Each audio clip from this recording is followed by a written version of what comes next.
2 या 3 आदमियों का काम करना पड़ रहा है। तो स्ट्रेस भी लोगों को काफी बढ़ रहा है। आप लोग देख रहे हो कि ज्यादातर लोगों के बन नहीं रही है ऑफिसों में, अपने सीनियर से जूनियर से कई चीजें दिक्कतें आ रही है क्योंकि काम का बर्डन ज्यादा पड़ रहा है।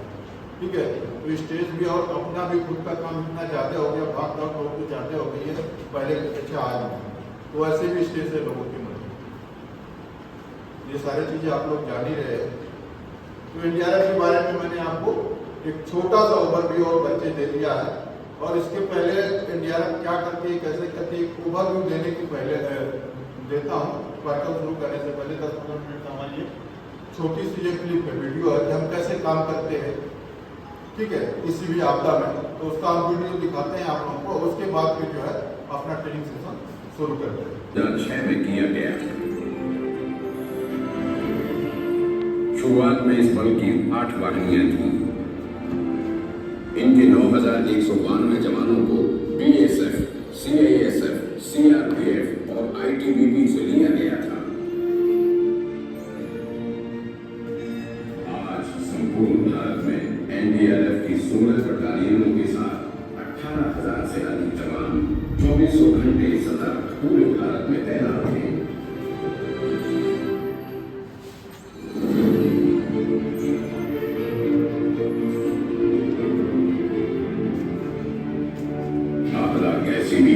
संकट कितना भी गहरा क्यों न हो, एनडीआरएफ हर तरह की आपदा से निपटने को तैयार, सुसज्जित एवं प्रशिक्षित बल है।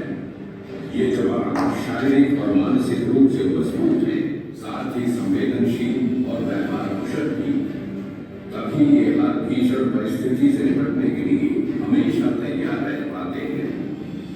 आपदाएं अचानक आती हैं, ये हर परिस्थिति में काम करने के लिए इन जवानों को बेहद कठिन प्रशिक्षण लेना पड़ता है। जरूरत पड़ने पर ये जवान पूरी निष्ठा और समर्पण भाव से जीवन बचाने के काम में जुट जाते हैं। आपदा कहीं भी हो, खबर मिलते ही एनडीआरएफ तुरंत प्रतिक्रिया देती है। यही इस संगठन की विशेषता है। एनडीआरएफ के जवान खोज और बचाव अभियानों में हिस्सा लेकर अपनी आपदा तत्परता की मिसालें देते रहते हैं।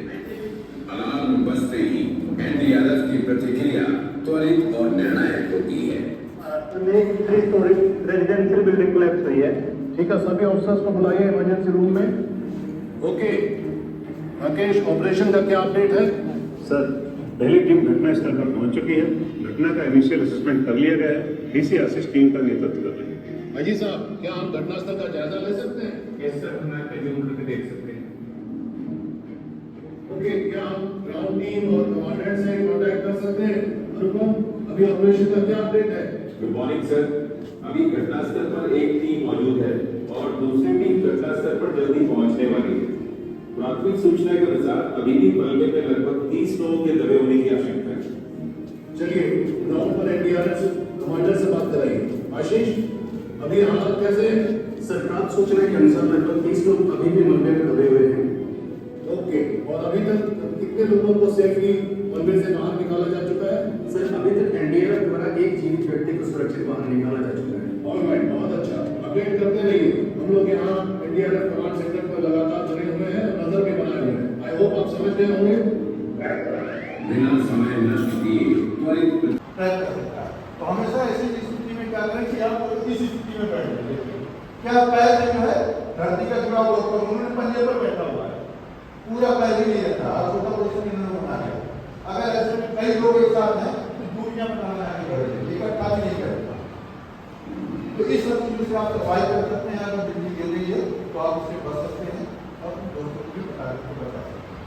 तो इसका ये छोटी छोटी चीजें बता रहे हैं कि ये लाइफ क्या होता है, लाभ होता है।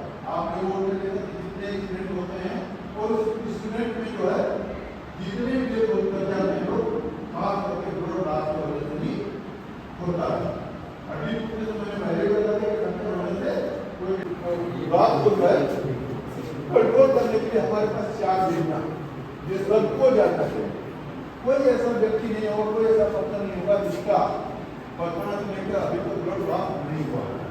जब बचपना में होते हैं तो हमें जो लगती है तो ब्लड लॉस होता है तो पेरेंट्स को भी नहीं बताते, तो ये तो सफर पड़ जाते हैं। तुमने क्यों गया, तुमने क्यों खेला, बच्चा है तो पता है, लेकिन सारी चीजें उसके ऊपर ही छोड़ जाती हैं। ठीक है ना, उसके बाद जो चलता है जो ब्लड की सबको पता है कि ब्लड क्लॉट सबने देखा ना ब्लड, ऐसा तो है कि नहीं देखा। कई लोग ज्यादा ब्लड देखने के बाद अंदर से अपने आप को हो जाते हैं, भागने लगते हैं, ठीक है ना। वैसे सिनेरियो में अगर हम देख रखेंगे तो उसका इलाज क्या कर पाएंगे, टेस्टिंग क्या कर पाएंगे। तो ब्लड को जो है कंट्रोल करने के लिए हमारे पास 4 विधि है। सबसे पहले अगर ब्लड लॉस हो रहा है तो सबसे क्या करते हैं, सबसे पहले क्या करते हैं, क्या करते हैं भाई, हाँ? जोर से बोलो। डायरेक्ट प्रेशर समझ गए ना? तो सबसे पहले कहीं भी चोट लगती है तो उसको क्या है, अपना रुमाल या कोई बॉल पट्टी या किसी भी तरीके से उसको डायरेक्ट प्रेशर दे दीजिए। तो थोड़ी देर वो बंद रहेगा और उसके बाद वो फ्लशिंग में जाएगा, अपने आप हो जाएगा। लेकिन वो नॉर्मल चोट है तो भाई से उससे अगर बड़ी चोट है तो आपको डायरेक्ट प्रेशर देने से भी नहीं रुकता है। तो फिर क्या करना पड़ेगा, दूसरी विधि है। तो आपको क्या करना है कि एलिवेशन दे देना है। एलिवेशन किस लिए देते हैं, जो हमारा हार्ट है, हार्ट जो पंप करता है तो वो पंप की वजह से प्रेशर ज्यादा रहता है नीचे। जब भी हम शुरू में पाइप लगाते हैं तो नीचे करते हैं तो ज्यादा फोर्स लगता है, ऊपर करते हैं तो कम फोर्स मिलता है। तो वैसे ही उसका भी है। तो क्या करते हैं कि एलिवेशन दे देते हैं। तो अगर उदाहरण है तो बंद हो जाएगा, अगर जब जाते हैं तो प्रेशर से भी और एलिवेशन से भी वो शायद बंद ना हो। तो उसके लिए अगर एलिवेशन से नहीं होता तो एक होता है हमारा प्रेशर पॉइंट, जो हमारे शरीर में हमारे अंगों को जो है, आर्टों को जो है ब्लड ले जाने वाली क्या होती है, आर्टरी होती है। तो क्या होती है कि उसको हम प्रेशर पॉइंट में, हमारी ये सिंगल हड्डी है, इस हड्डी के बीच में लगा के इसको हम दबा देंगे। जब इसको हम दबा देते हैं तो क्या होता है, उसका प्रेशर कम हो जाएगा और उसको बंद भी होना है, बंद भी हो जाता है।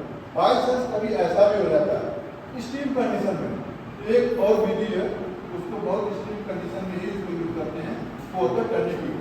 टर्निक्यूट में क्या होता है कि कोई रिबन या कोई रस्सी या कुछ भी लेकर के हम जैसे सांप काट लेता है तो क्या करते हैं, ब्लड को रोक देते हैं कि उधर वाला जो है विषैला जो है पॉइजनस जो है ब्लड इधर में आता है मेरे शरीर में, तो हम बचे रहेंगे। तो वैसे ही ये टर्निक्यूट वाला है कि हम जो है उस जो हमारा प्रेशर पॉइंट है उस जगह क्या करेंगे, उसको बांध देंगे। और बांधने का तरीका ऐसा बांधो कि आपको जरूरत पड़े तो ढीला भी कर लो, जरूरत पड़े तो तुरंत टाइट भी कर लो।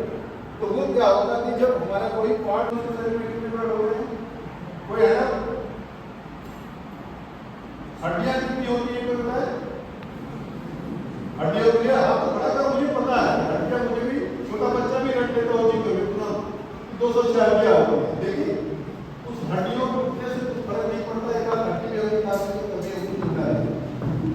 लेकिन ब्लड हमारा जैसे हमारा डोज हो गया करके उसको कवर करके ब्लड लगा करके पट्टी का जो है उसको विरोध कर देते हैं और इस दौरान कहीं भी हम आराम से बेगर भाव को बढ़ाए हुए बेगर उसको ज्यादा नुकसान पहुंचाए हुए आप विकल्प में दे सकते हैं, आपका ट्रीटमेंट हो सकता है। इस तरीके से जैसे हम स्प्रिंट लगाते हैं बांधे, अगर कापी होगी तो ऐसे मोड़ करके आप कापी में भी लगा सकते हैं, या कुछ भी बाहर की चीजें आपको लगता है कि उससे हम स्टेबल कर सकते हो तो लगा सकते हैं। लेकिन उसका ध्यान रखना है उसके हाथ को छूटने वाली नहीं, अगर छुपेगा तो और बल पड़ेगा तो क्या पड़ेगा। तो इस स्क्रिप्ट में भी एक तरफ मुलायम होगा, एक तरफ पार्ट मुलायम की तरह भी लगा, तो उससे काफी और कुछ भी आप यूज करके इस तरीके से जो है स्वाद लगा करके फिर से जो है ना उसको पहले में लटका के बात करते हैं। अगर ऐसा भी नहीं है, अगर शर्ट पहना है तो नीचे वाली एक बटन खोलिए, उसमें उसका हाथ कर दिया और लगा कर इस वाले बटन के बाद उसको बंद कर दीजिए, तो हमेशा उसका हाथ से स्टेबल हो जाएगा। तो ये सारी प्रोवाइड आपको मान लीजिए कि आप हॉस्पिटल में नहीं है, कहीं ऐसी स्थिति में ऐसी जगहों में है जहाँ कुछ भी आपको नहीं मिल सकता, तो ये सारी प्रोवाइड आपको दिमाग में आने चाहिए। तो वैसे आप अपील करेगा आप करके ठीक है। इस दौरान क्या होता है, मान लीजिए बिल्डिंग गिरी है तो इस दौरान क्या होता है, कोई ऑब्जेक्ट भी अगर होता है तो आपके शरीर में ट्रीटमेंट हो जाता है, हाथ ट्रीटमेंट हो जाता है। तो हमारा उस दौरान कोई ऐसा काम नहीं है कि डॉक्टर नहीं है उसको निकालना, अगर हम निकालते हैं तो उसके घाव को जल्द को बढ़ा लेंगे और निकालते हुए ताकि ब्लड फ्लो बढ़ जाए और ब्लड ज्यादा निकलने लगे तो उसकी तो आपका काम है कि अगर इस स्थिति में आया कि हेड इंजरी हो जाए तो हेड इंजरी में कैसे हम गाइडेंस करते हैं, क्योंकि हमें जो पता नहीं होता तो मुझे क्या होता है जो बांधना ही कैसे भी बांध, तो क्या होता है कि हेड इंजरी हमें उसको बाहर निकालने से लेगा। तो कितने लोग चाहते हैं कि उनका बाल काट दिया जाए? अभी नहीं काटना है, जब ऐसे कोई स्थिति हो रहा है, ये आपको पेपर किया जा रहा है ना कि इसका बाल काटना, ठीक है ना? तो ऐसे करके सफाई करके बाल काट करके और तो बैंडेज लगा करके आप उसको कैसे बांधना है, तो इसमें दो जो है बैंडेज लगती है, दो पट्टी लगती है। एक तो होती है कि अप और डाउन करने के लिए, एक होती है कि राउंड। उन दोनों से ही अच्छे से आप भाग करके उसको ट्राई करते, फिर यहाँ तक लाने की जरूरत नहीं और काम करने की जरूरत नहीं, तो आराम से वो सही हो जाएगा। आपने बोल भी सकता है, बात भी कर सकता है, कोई तकलीफ उसको नहीं होगी। ये सारी छोटी छोटी चीजें हम इसलिए बताते हैं, ये नॉलेज रहेगा तो किसी का ध्यान रखा सकते हैं। ये एक तरीका है जो पद्धति है बैंडेज करने का, हेड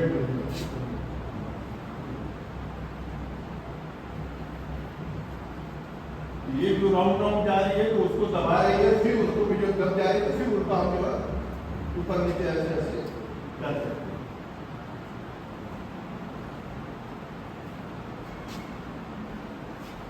वैसे कर सकते हैं क्या? ये सारी चीजें आपको उपाय होगी। यहाँ कोई बेल पट्टी सीपीआर का लेक्चर आप लोग हिंदी में सुनना चाहोगे कि मराठी में? आवाज में आ रही? मराठी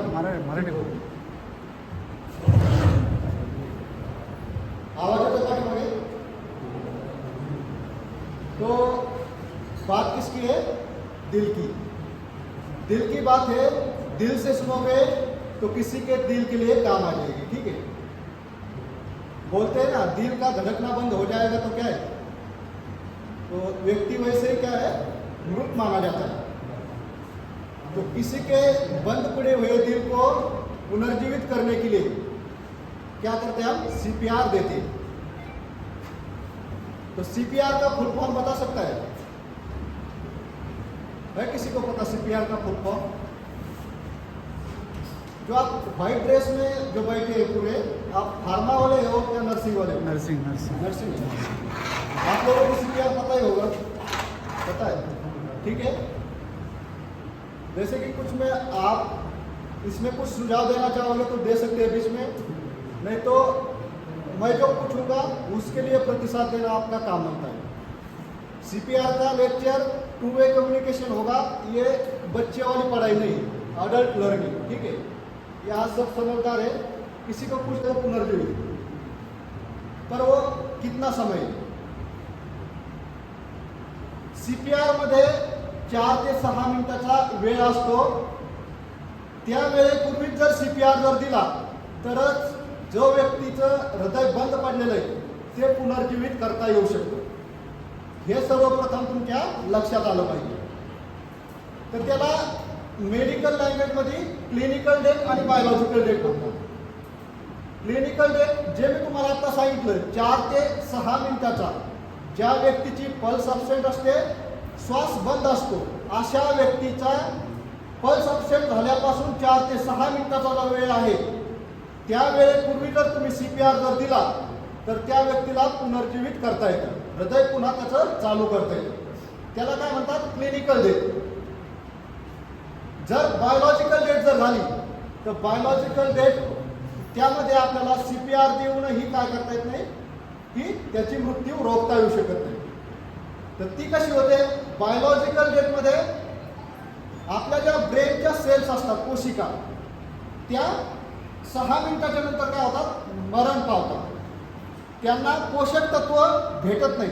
ब्लड काय करतं? आपलं हृदय ब्लड पंप करतं। हे 100 ते 120 म्हणजे 4 सायकल, कमीत कमी 4 सायकल तुमच्या काय झाल्या पाहिजे? कंप्रेशनच्या 4 सायकल। एक सायकलला प्रत्येक वेळेस 30 वेळेस कंप्रेशन, 2 वेळेस रेस्क्यू ब्रीथ देऊन झालं पाहिजे। रेस्क्यू ब्रीथ देताना ध्यान ठेवायचं, लंबी फुल श्वास आपल्या चेस्टमध्ये भरायचा आणि त्याच्यानंतरच त्याच्या तोंडाद्वारे त्याला द्यायचा आहे। रेस्क्यू ब्रीथ आपण 3 प्रकारे देतो। तर 3 प्रकार कोणते आहेत? माउथ टू माउथ, तोंडाने तोंडाद्वारे, माउथ टू बॅरियर, तोंडाने मध्ये काही फेस शील्ड असेल किंवा तुमचा रुमाल असेल तो ठेवला जातो, त्याच्याद्वारे दिलं जातं, आणि माउथ टू सीपीआर मास्क म्हणजे तोंड आणि सीपीआर मास्क। सीपीआर मास्क ही तिसरी पद्धत आहे। सीपीआर मास्क प्रत्येकाला अवेलेबल नसतोय, तर तो हॉस्पिटल किंवा मेडिकल कॉलेज याच्यामध्ये असतो। CPR मास्क हे वन वे डिव्हाइस आहे. तुम्ही एकूण श्वास दिल्याच्या नंतर रिटर्न त्यातून श्वास वापस येत नाही, संक्रमण त्यातून होत नाही. माउथ टू माउथ ब्रीथिंग देताना लक्षात ठेवायचं आहे की नाक त्याचं पिंच करायचं आहे, म्हणजे नाक दाबवायचं आहे. नाक याच्यासाठी दाबवायचं आहे, जो आपण माउथ टू माउथ ब्रीथिंग देतोय ती त्याच्या फेफडे लंग्सपर्यंत तो श्वास गेला पाहिजे. नाही तर तुम्ही तोंडाद्वारे जो ब्रीथ देताय, त्याला रेस्क्यू ब्रीथ श्वास देताय, तो नाकाद्वारे परत वापरतोय का, तो त्याला मारल्याच्या नंतर काही दर्द होतोय का, काहीच होत नाही, म्हणजे तो काय अनरिस्पॉन्सिव्ह आहे. याच्यानंतर आपण काय करतोय, चेक ABC एअरवे चेक करायचं आहे. एअरवे चेक करण्याच्या तुम्हाला 2 पद्धती सांगितल्या. त्यातली पहिले हेल्थ लिफ्ट आणि चेन लिफ्ट. एअरवे क्लिअर आहे म्हणजे त्याच्या गळ्यामध्ये कोणताही काही बाहेरील वस्तू अटकलेली नाही किंवा जीभ पलटी झालेली नाही. Airway clear. त्याच्यानंतर आपण काय चेक करणार आहोत, ब्रीथिंग. ब्रीथिंग चेक करण्याची पद्धत LLF लूक लिसन फील. काम आपला जो गाल आहे तो कसा असतो, सेन्सिटिव्ह असतो, त्याला कोणतीही गोष्ट जर जवळ जर लागली तर तो फील होते. त्याच्यासाठी आपण गाल त्याच्या नाकापाशी लागतोय, हात चेस्टच्या वर ठेवतोय. चेस्ट जर खालीवर श्वासाने जर उठत असेल तर ते मुवमेंट करत असेल तर कळतंय. तर इथं ब्रीथिंग काय आहे, त्याची अपसाईड आहे. तर आपण काय करतो, त्याचं सर्क्युलेशन, जी हृदयाच्या जवळची जी पल्स आहे ती काय करतो आपण चेक करतो. तर ती कोणती पल्स आहे, कॅरोटिड पल्स. पल्स असेल अलर्ट EMS ला कॉल करून सर्व माहिती द्यायची आहे. तुमचं स्वतःचं नाव, जागेचं नाव सांगायचं आहे. आणि त्याच्यानंतर काय होत आहे, PP ऑन, स्वतःची सुरक्षा ही महत्वाची आहे. PP घातली त्याच्यानंतर काय व्हायचं, तुमचं स्टार्ट CPR. CPR साठी मी सांगितलं रिप्स, लास्ट वाले रिप्स तुम्ही काय करायची, त्याला टच करत मध्यभागी यायचे दोन्ही साईडनी, किंवा तुमच्या स्टर्नमचा जो लास्ट पॉईंट आहे, जायफाईड प्रोसेस लास्ट वाला, तिथं तुम्ही बोट ठेवलंय, त्याच्यावरती 2 बोटं ठेवायचे छातीच्या वरच्या साईडला. 2 बोटं ठेवल्याच्या नंतर तुमचा काय येणार, मास्टर हँड. कोणी लेफ्टी असेल लेफ्टी, रायटी असेल तर रायटी. त्याचा तळवा मध्यभागी ठेवायचा आणि मास्टर हँडच्यामध्ये डाव्या हाताची बोटं काय करायची, तुमची लॉक करायची. कंप्रेशन देताना चेहऱ्याकडे हमेशा लक्ष ठेवायचं आहे आणि डेप्थ किती कंप्रेस करायचं आहे, 5 ते 6 सेंटीमीटर खाली डेप्थ चेस्टचा काय झालं पाहिजे, दबली पाहिजे. हे कंप्रेशन देताना काय करायचे, आता गिनती सुरू करायची, ती ह्या प्रकारे 1 and 2 and 3 and 4 and 5 and 6 and 7 and 8 and 9 and 10 and 11, 12, 13, 14, 15, 16, 17, 18, 19, 20, 21, 22, 23, 24, 25, 26, 27, 28, 29, 1. इथं तुम्ही पाहिलं असेल 29 1, म्हणजे इथं कोणते झालंय 30 कंप्रेशन आणि 1 सायकल इथं पूर्ण होते. ज्या पद्धतीने तुम्हाला सांगितलं 1 सायकल झाल्याच्या नंतर 2 वेळेस रेस्क्यू ब्रीथ त्याला द्यायची आहे. तर ती कोणती दिली आपण, माउथ टू